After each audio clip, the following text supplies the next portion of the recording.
Why you can't get a job to save your life?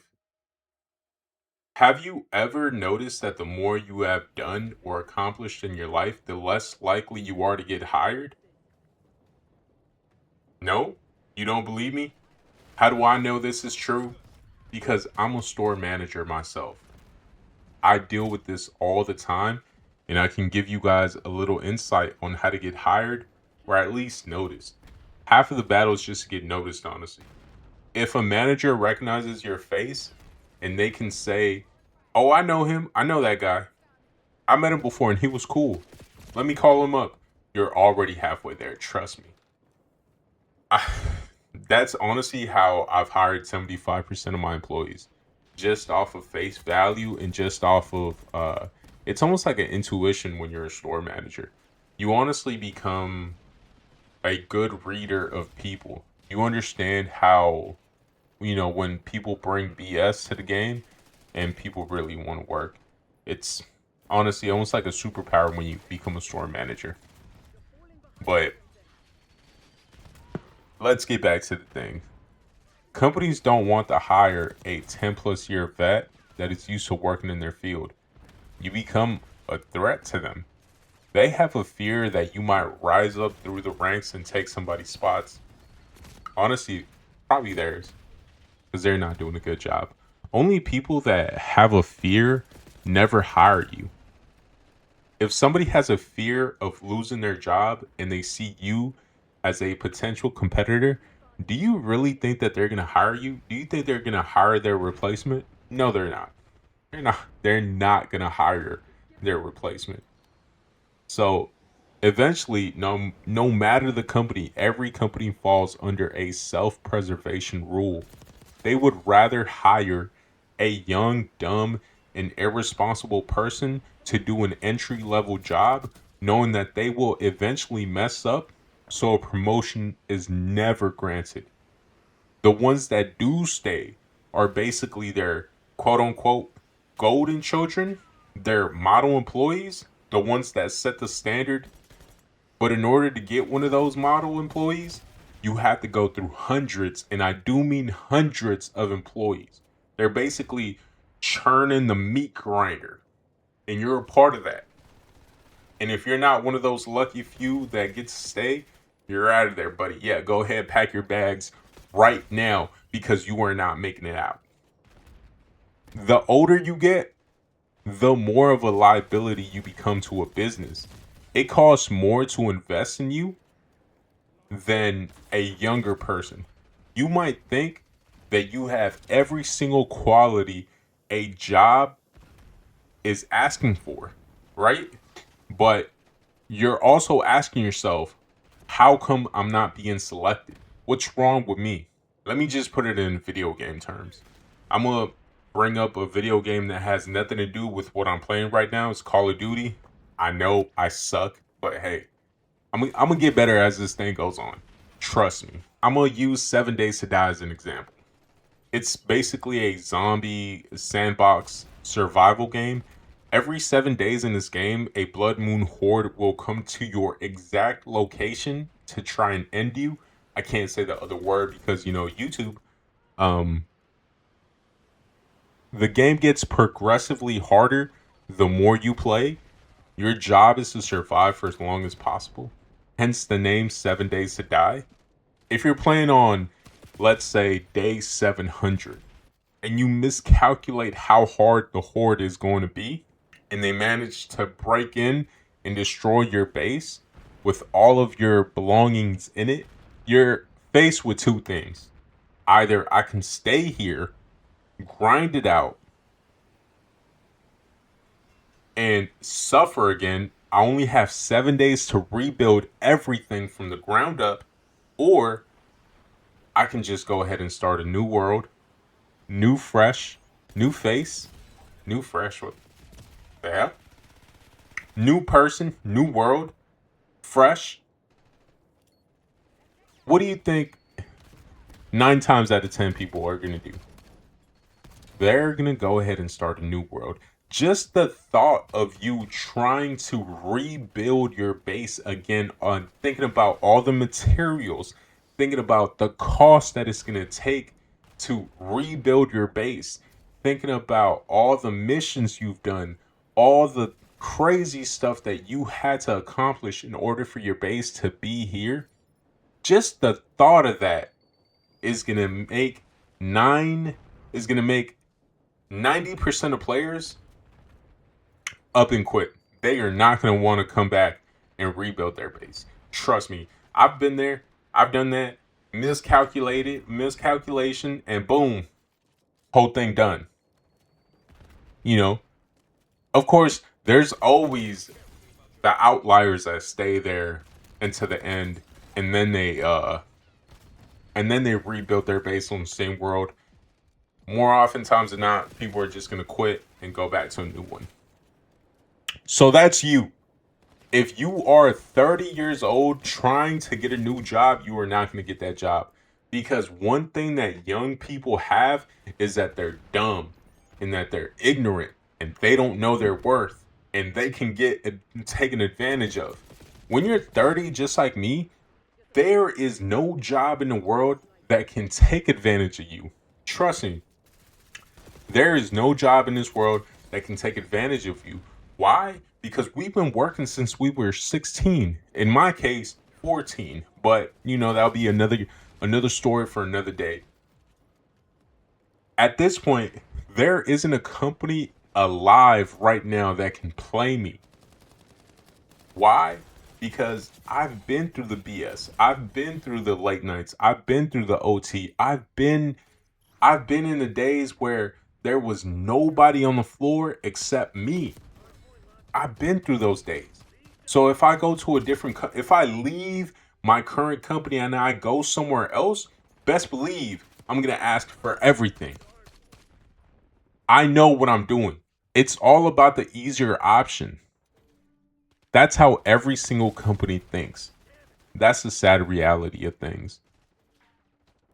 At this moment, I know we would like to think that our talents and experiences make us qualify for better positions in life, but in reality, it's how much of a burden you would cost me down the line. When I hire you, that more likely gets you the job. So a little advice for all the people listening right now. If you have an interview coming up, don't come off as braggadocious about your accomplishments because you're going to come across as an overachiever that wants to take the hiring manager's spot. I can't tell you how many times I've had to thank my potential new employee and tell him, sorry, I don't think you're a good fit for the company. Just because they seemed like they were just an asshole, like they wanted credit for everything. Like, okay, dude, you did this, but you're just going to be a hassle for my team in the future. And am I willing to risk the peacefulness of my team right now for you? Yeah, you could probably give me more results in the future, but in all honesty, preserving peace in the workplace is probably number one top priority for every single manager, apart from getting everything done in a timely manner. You cannot afford to have drama in the workplace. And if you're one of those types of people, you got to know how to hide it. Hide it. Don't ever say anything. Come up with something new and just say, oh, my manager or my supervisor, they had this big idea to do XYZ and I just followed them. But I also decided to go through with it. Even though it was your idea, never take credit for that. What you need to do is you need to pretend to be dumb. Even if a job seems easy, say something like, oh, that sounds like a challenge, but I'm always willing to give it my all, sir. Something dumb like that. They like to hear that. Hiring managers like to have their ego stroked. Believe it or not, they love it when somebody just glazes them. You have to be able to do that. I know a lot of people say, I'm not willing to kiss ass. I'm not willing to submit to nobody. Unless you're working for yourself, you have to do that to a certain extent. You have to do that. You cannot walk around this earth and not kiss somebody's ass. That's just impossible. In order for you to rise up, and even if you don't want to rise up, in order for you right now to get a job, you have to do that to some degree. A lot of people just don't like people that aren't people persons. If you don't like people, people don't like you. And that's good and all, you know. Sometimes I don't like people, but at the same time, there's certain situations where you have to be a people person. And those situations is called a job. Okay? And if my advice didn't work for you, then my boy, I think it's time for you to you gotta start chopping out the boundary. You gotta be Jeezy the Snowman now. I don't know what to tell you, man. Man, I'm giving you real advice right now. And honestly, if you're 18 and fresh out of high school, this is this is advice that I wish somebody gave me when I was 18 and fresh out of high school. Look into merchandising roles for companies like Coca-Cola, PepsiCo, Frito-Lay, Gulf Coast Paper. Anything through distribution is a good job to have always. Always remember that. Any job through distribution is a phenomenal job to have. They have benefits that are unmatched. And once you reach, like, let's say year 5 or so, working for them, it's pretty much impossible for you to get fired from them. Because now the opposite happens. And the opposite of you can't get a job because you have so much so much experience with the company is that you have so much experience with the company that they will hurt if you decided to up and quit right now. If they let you go right now, you have so much experience with the company that they will actually start to be hurting if you up and left right now. So it's almost like the opposite. So you better get into a good company when you're fresh 18, you're young, dumb, and ignorant, and you don't know what's happening. And you better stick with it. If you get lucky enough to get into Coke, you better stick with it until you're like 26, 27. You know, because you don't want to be like me that's 30 trying to apply to Coke and you always get letters in the mail saying, hey, we're going to choose somebody else. Yeah, because you want somebody young, dumb, and ignorant that's going to do that job. I know the game they're playing because I play the same damn game. They cannot fool me. No, sir.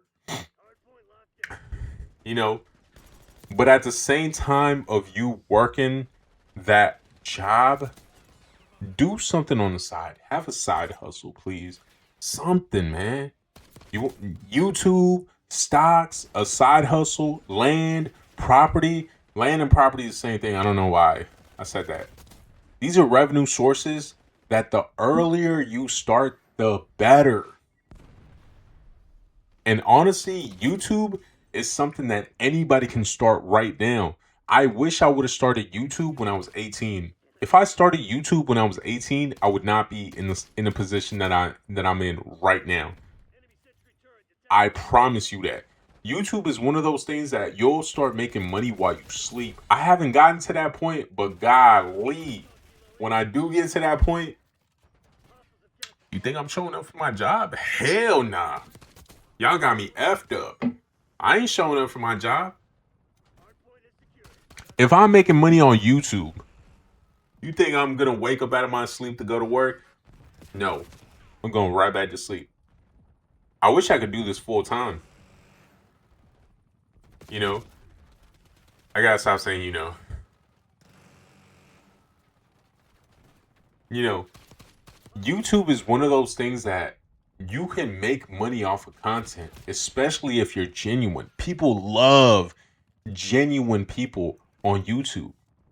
That's why sometimes people that have commentary channels like this one, they blow up just because people gravitate towards your personality. You know, nobody really wants to hear it. It's easy to give AI your video and say, make me a video and commentary about XYZ, and they'll give it to you.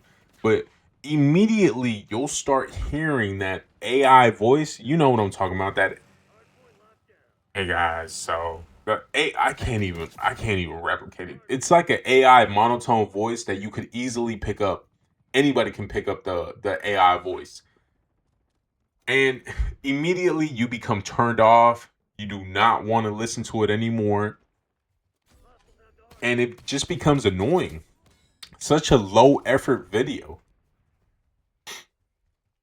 So if you're ever thinking about starting a YouTube channel, but you're afraid that AI is going to take over, please don't.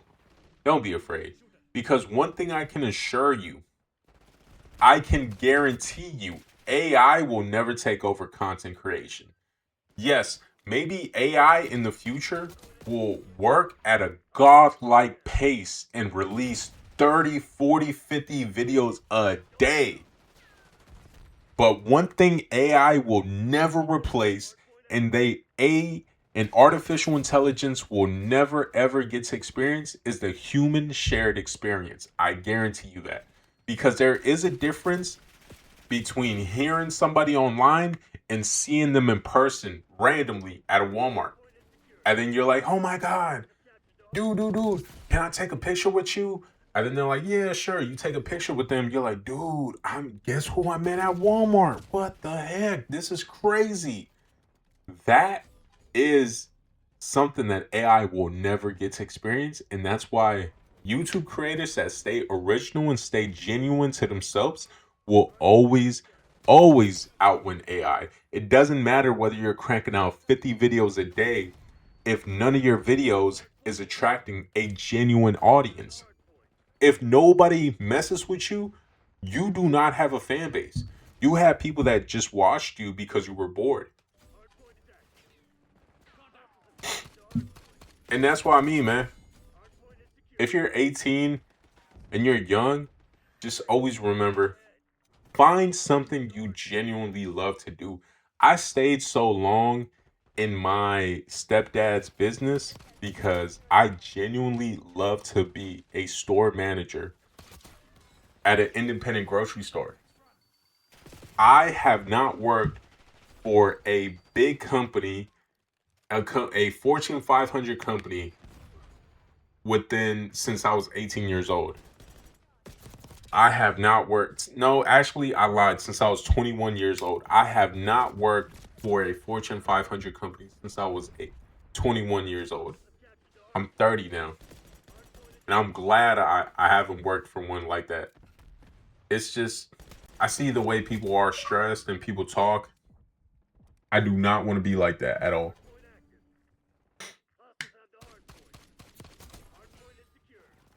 It's probably so stressful, honestly. But yeah, man, if you want to get hired, it's honestly, man, just go up to the hiring manager. Do not even try to fill out a resume because resumes don't give you jobs. And I feel like at this point, a lot of people understand that.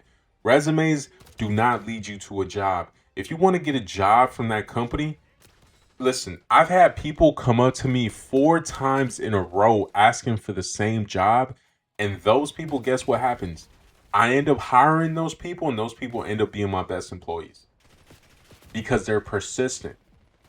Guess what? I sent you a resume. You didn't want to accept me. Okay.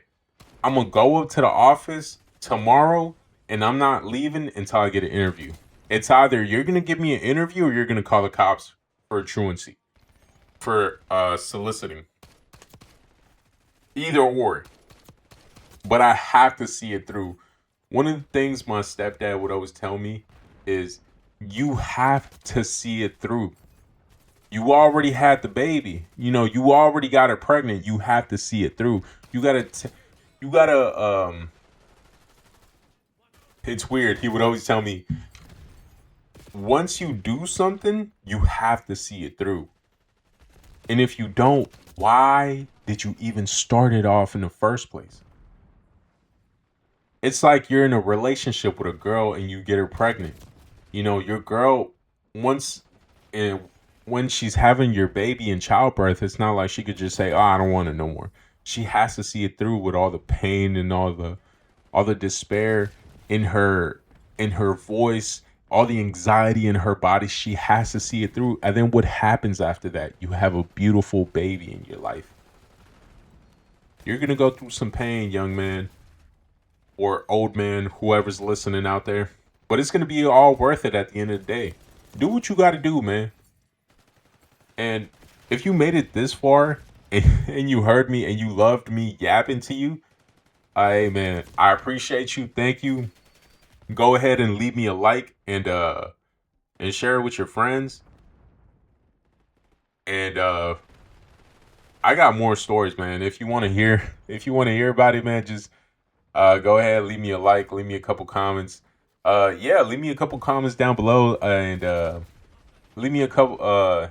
Leave me a couple. I can't even fucking talk no more. Leave me a couple comments down below on your experiences on trying to find a job, and we'll discuss it together, man. But if you want me to talk about more videos like this, you want me to share with y'all more stories, because I got fire stories. I'll tell y'all on the next one how I got fired at Dell at 14. All right, man. Appreciate y'all. You have a good one. Peace.